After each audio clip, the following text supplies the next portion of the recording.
When Epic said to forget everything we knew about cards and deck building, they were not kidding. Thanks to this V42 leak, we get a great look at some of the cards coming out. And in this video, we're going to take a look at what I feel are the top 3 for each affinity.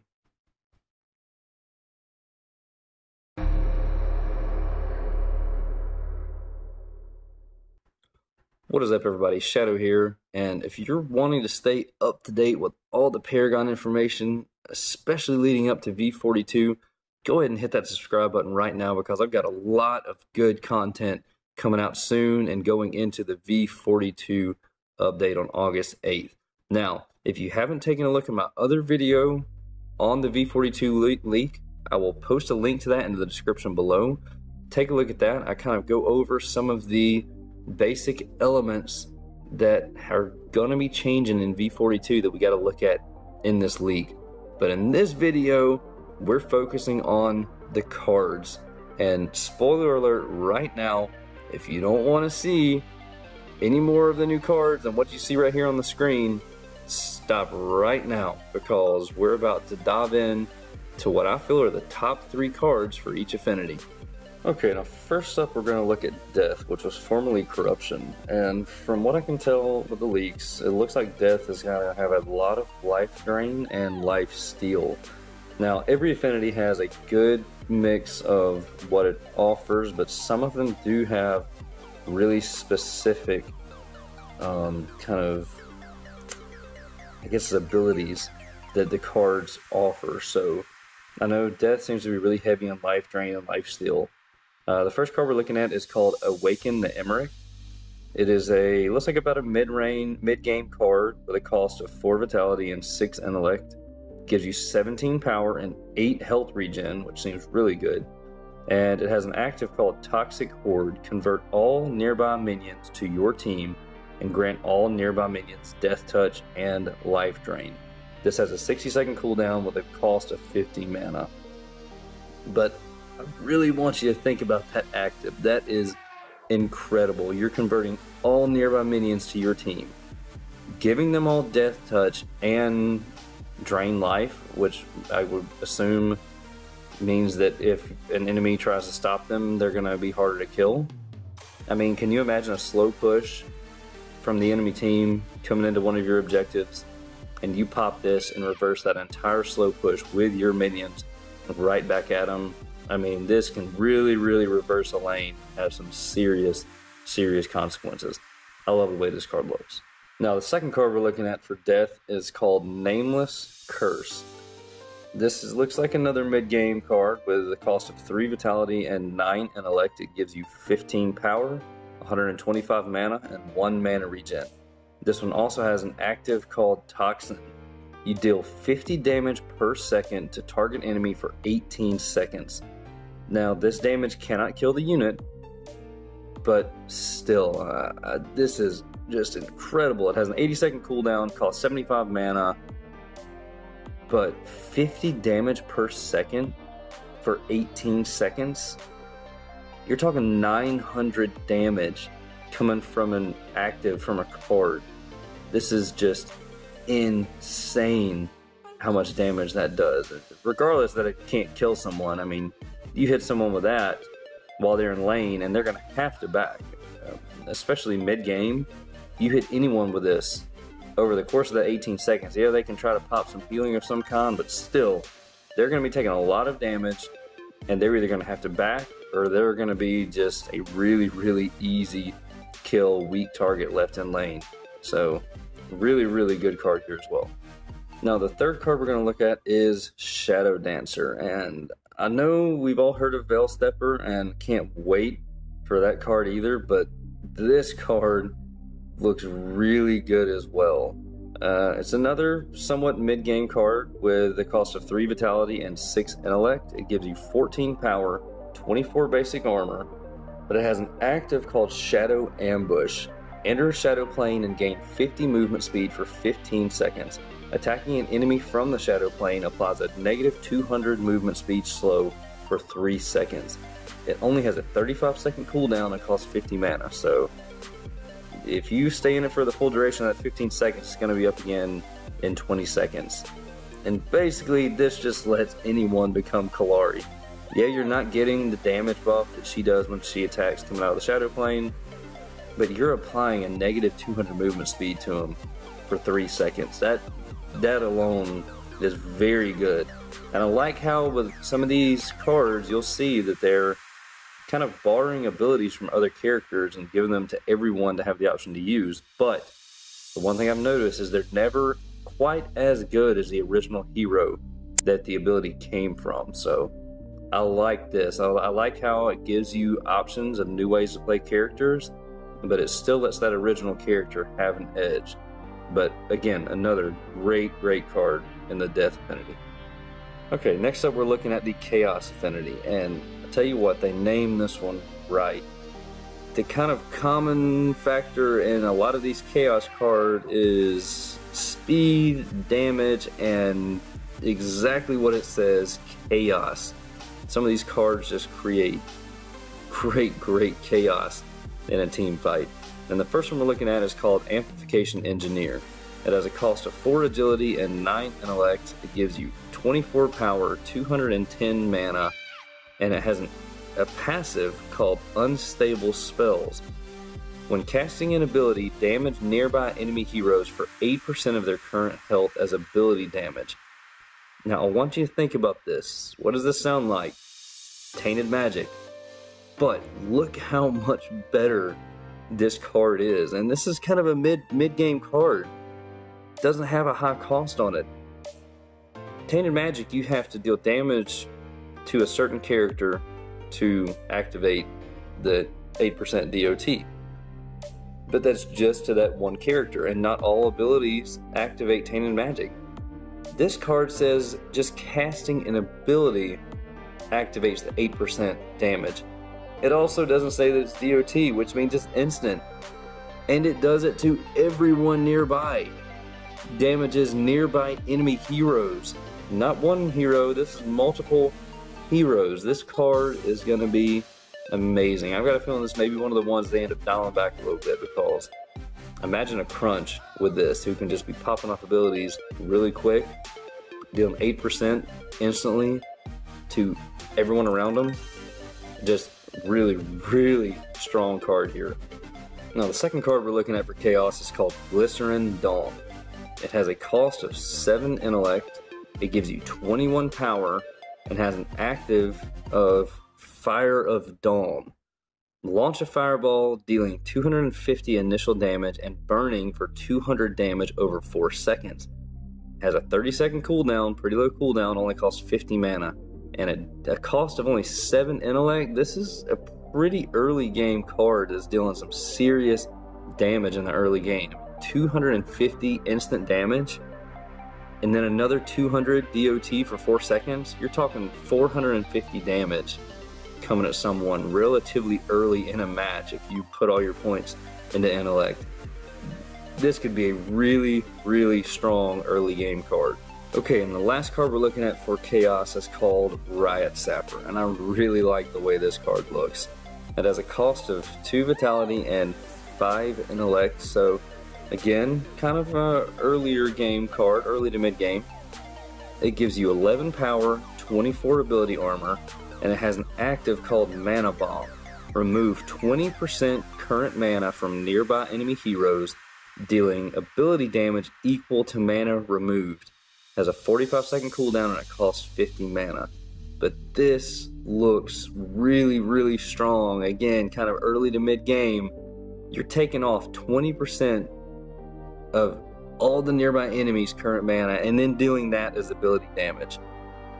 This is like, this is Belica's best friend right here. If you layer this on top of her other abilities, it's amazing. It's basically taking Belica's what is it called? Stasis drone, or not stasis drone, or void drone, and combining it with her ult in a smaller form, and now you can give it to anyone running Chaos. Just again, this is one of those cards I was talking about. This creates some chaos for the other team at the start of a team fight early in the game. That's some pretty significant damage, and even late game, once people's mana pools get built up, this could still be a viable option for late game. So some really strong cards in the Chaos Affinity.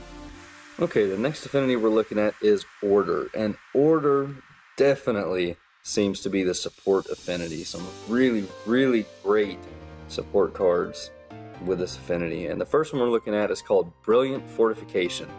That has a cost of 1,000 gold and 4 intellect. So this is interesting. This is one of those cards that doesn't necessarily cost only your attribute points. This also costs gold. But it gives you 12 power, 1 mana regen, and it has an active called Protect Structures. All allied structures are immune to damage for 6 seconds. It has a 90-second cooldown and costs 75 mana. But this card, I think, has tremendous value. You can see you can get it pretty early, but I think even into the late game, this card could be a game saver, especially if your team is facing someone like a Wukong, and with some of the cards that can allow some really crazy lane push.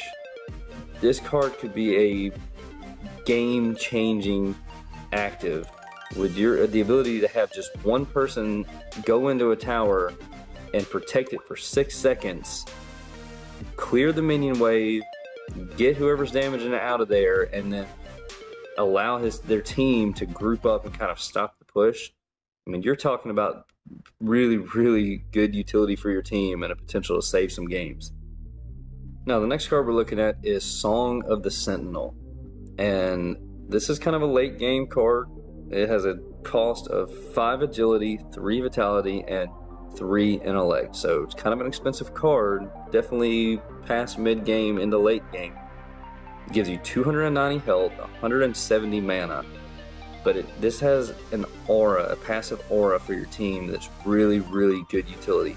It's called Inspiring Aura. Nearby allies gain 18 attack speed and 16 basic armor. Now, again, if this was an active, had a time limit on it, wouldn't be that great, but we're talking about a constant passive aura for your nearby allies. And you got to think, with the new way affinities are laid out, not all affinities are going to have easy access to attack speed and armor, and even if they do, you can only have so many cards equipped. So this really could offer some great utility for your team as a support.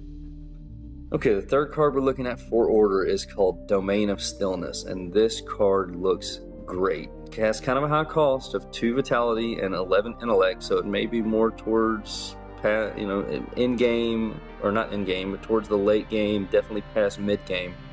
But look at what this thing gives you. You get 18 power, 260 mana, and an active called Group Stasis. Stasis yourself and all nearby heroes for 2.5 seconds. Has a 90-second cooldown, it's pretty significant, and costs 50 mana, but you're talking about a team stasis gem. Loads of utility with this card. Overall, just tons of utility for the Order affinity. Definitely the support affinity. And kind of a final bonus note, Order is the only affinity that has Shadow Wards.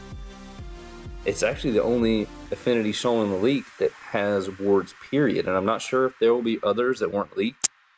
Maybe some normal wards, but so far it looks like Order is where you're going to have to get your wards from. And you have Lamplighter and Protective Sentry. And I mean, this poses a challenge, really. Wards are very easily accessible, too easy right now. So post V42, if you want wards, you may have to have the Order affinity built into your deck. Okay, the next affinity we're looking at is Growth. And Growth is definitely kind of the restoration affinity. It is what it says, Growth. I didn't see anything too special from Growth, but it still had some really good cards that I think will work great in conjunction with cards from other affinities. First one we're looking at is called Sprykin. This is kind of an early game card, costs 2 vitality and 5 intellect, gives you 140 mana, 1 mana regen, and has an active called Restoration Link. You and target ally gain 60% of your missing health and mana over 10 seconds. Basically lets anyone become phased for a little bit. So really good potential for support, possibly even a good potential for other characters and other roles as well. If you don't really have a support on your team that has much healing going on, you can throw this in, and just really good, especially early game. You can pop this going into a fight, and even as they're moving it or taking down your health, you're gaining it back because it is stretched out over 10 seconds.